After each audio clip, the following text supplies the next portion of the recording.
Salam inspirasi bagi kita semua. Pada hari ini kita akan sama-sama belajar tentang kebenaran firman Tuhan, dan perlu kita memahami bahwa banyak perdebatan yang hari-hari ini muncul berkenaan dengan Yudas, di mana banyak orang mengatakan bahwa Yudas itu masuk neraka, dan ada pula yang mengatakan Yudas itu masuk surga. Sebenarnya Yudas ini gimana sih? Sebenarnya Yudas ini masuk neraka kah atau masuk surga? Dan ada pula yang mengatakan seperti ini, Yudas ini sebenarnya dia pahlawan atau pengkhianat. Ya, secara kita tahu bahwa Yudas adalah murid Yesus. Dia dipilih oleh Yesus secara langsung dan termasuk golongan para rasul. Dan ini yang membuat seringkali banyak perdebatan di mana pasti Yudas masuk surga karena Tuhan yang memilih. Karena Tuhan yang memilih dia menjadi rasul. Namun pada kenyataannya kita kembali pada teks Alkitab. Sekalipun banyak anggapan yang lain, namun kita akan mengacu pada teks Alkitab bahwa di dalam Kisah Para Rasul pasal yang pertama ayat yang ke-25 di situ dikatakan seperti ini. Untuk menerima jabatan pelayanan yaitu kerasulan yang ditinggalkan Yudas yang telah jatuh ke tempat yang wajar baginya. Tempat yang wajar baginya dalam teks ini sebenarnya sudah jelas menunjukkan bahwa Yudas itu sebenarnya tidak masuk surga. Kenapa saya bisa katakan seperti itu? Karena pada waktu dia sedang berkhianat, dia memang menyesali. Alkitab mencatat bahwa dia melemparkan hasil penjualan Yesus itu kepada imam-imam kepala. Tetapi pada kenyataannya di dalam Kisah Para Rasul dikatakan bahwa Yudas memakai uang tersebut untuk membeli sebidang tanah. Dan Alkitab mengatakan di situ disebut tanah darah.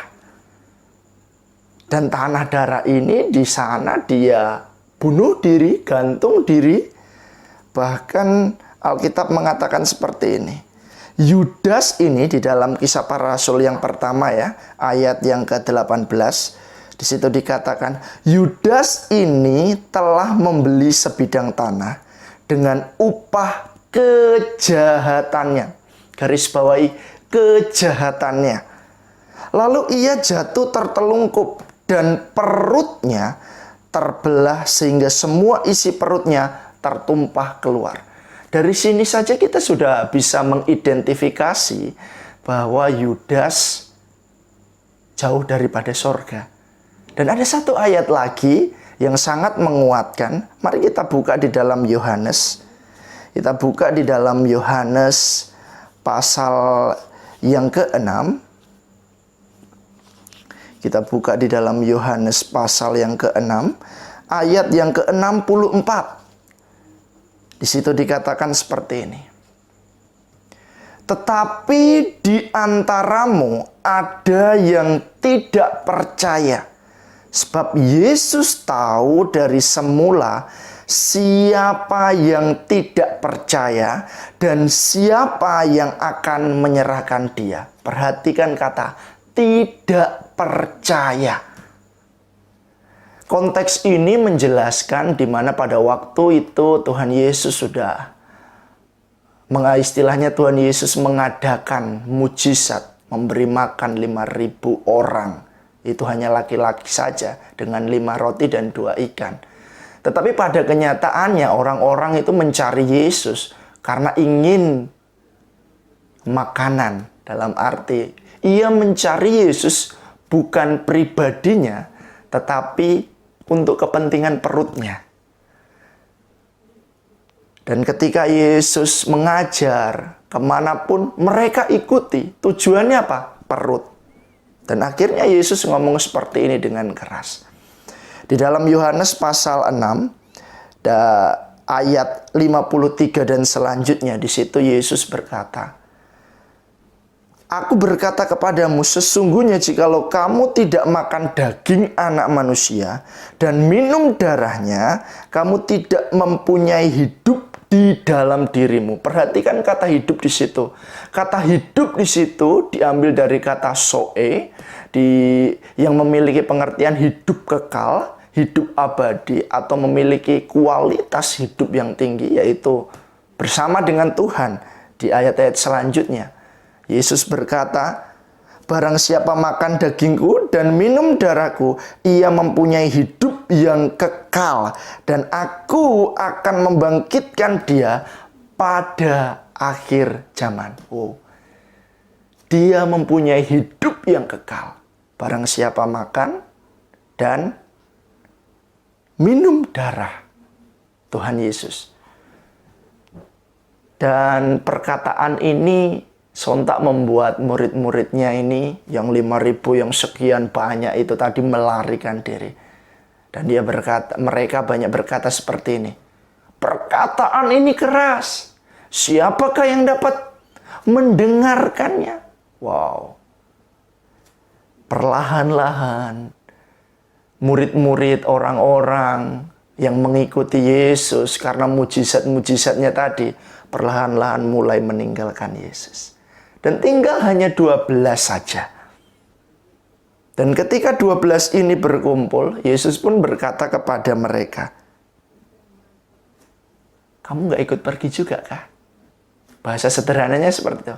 Kamu gak ikut pergi juga kah? Sama seperti mereka. Tidak, Tuhan. Petrus berkata, kami tahu bahwa Engkau adalah Mesias. Wow, Engkau adalah anak manusia. Wow. Ini Petrus berkata seperti itu. Dan kalau kita melihat juga, akhirnya Yesus ngomong seperti ini. Rohlah yang memberi hidup, daging sama sekali tidak berguna.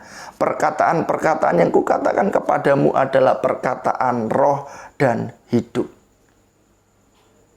Tetapi, nah perhatikan, tetapi ada yang nggak percaya nih. Nah, siapa yang ditunjuk Yesus sebenarnya itu? Yang ditunjuk Yesus, orang yang tidak percaya, orang yang menyerahkan dia. Siapa lagi kalau bukan Yudas? Dia tidak percaya. Nah, di dalam Efesus pasal 2 ayat 8, di situ dikatakan seperti ini. Sebab karena kasih karunia kamu diselamatkan oleh iman. Itu bukan hasil usahamu tetapi pemberian Allah. Perhatikan kata oleh iman itu sebenarnya harusnya diterjemahkan melalui iman.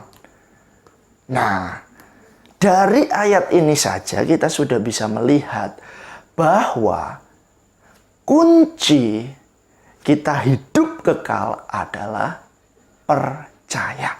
Tapi Yudas nggak percaya sama Yesus.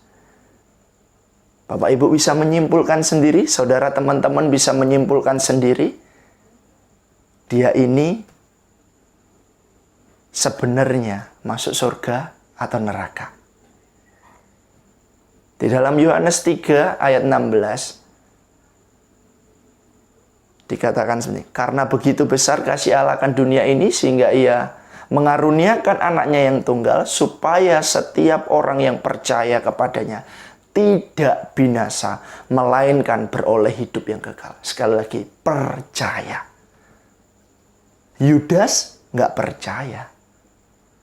Sudah jelas bahwa nasibnya sudah jatuh di tempat yang wajar.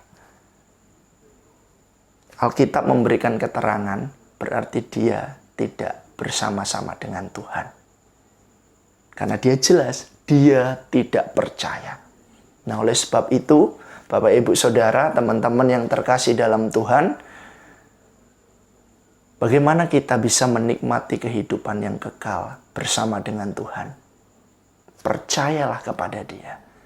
Makna percaya ini bukan sekedar mulut yang berbicara, tetapi percaya ini sungguh-sungguh menyerahkan hidup kita seluruhnya, sepenuhnya kepada Tuhan, baik jasmani maupun rohani. Dan percaya ini meliputi 3 aspek, yaitu yang pertama adalah aspek intelektual. Kita paham betul, kita mengetahui betul siapa Yesus sesungguhnya. Dan ini di dalam Efesus dikatakan bahwa ini adalah pengetahuan di atas segala pengetahuan. Dan yang kedua, unsur emosi. Engkau tahu, engkau sadar bahwa aku butuh Tuhan.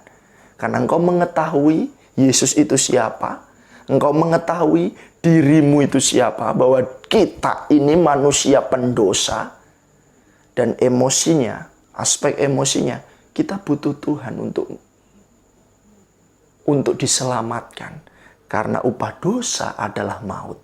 Kita butuh juru selamat, yaitu Yesus yang sanggup menyelamatkan kita dari maut. Dan yang ketiga ada aspek atau unsur kemauan. Jadi yang pertama tadi intelektual, yang kedua itu emosi, dia sadar, dia butuh Yesus. Dan yang ketiga aspek kemauan, merelakan dirinya kepada Yesus.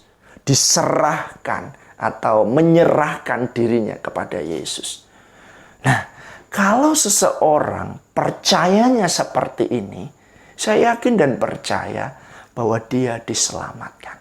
Karena sekali lagi kebenaran firman mengatakan melalui iman kita diselamatkan. Nah, sudahkah Bapak, Ibu, Saudara, teman-teman percaya pada Yesus? Mari, percayalah kepada Dia. Karena Dia sanggup menyelamatkan hidupmu dan memberikan hidup yang kekal bagi saudara. Jadi kesimpulannya, Yesus sang penyelamat, tapi Yudas itu sang pengkhianat. Dia bukan pahlawan. Yes, dia secara mungkin kalau tidak ada Yudas, Tuhan bisa pakai yang lain kok. Tuhan bisa memakai segala cara. Tetapi perhatikan, Tuhan tidak semena-mena. Tuhan tidak asal-asalan. Tuhan tidak serampangan. Yang perlu kita perhatikan, percaya kepada Dia, maka hidup kekal itu ada di dalam kehidupan saudara. Tuhan Yesus memberkati. Sampai jumpa di lain waktu. Kita akan membahas kebenaran firman lebih mendetail lagi. Amin.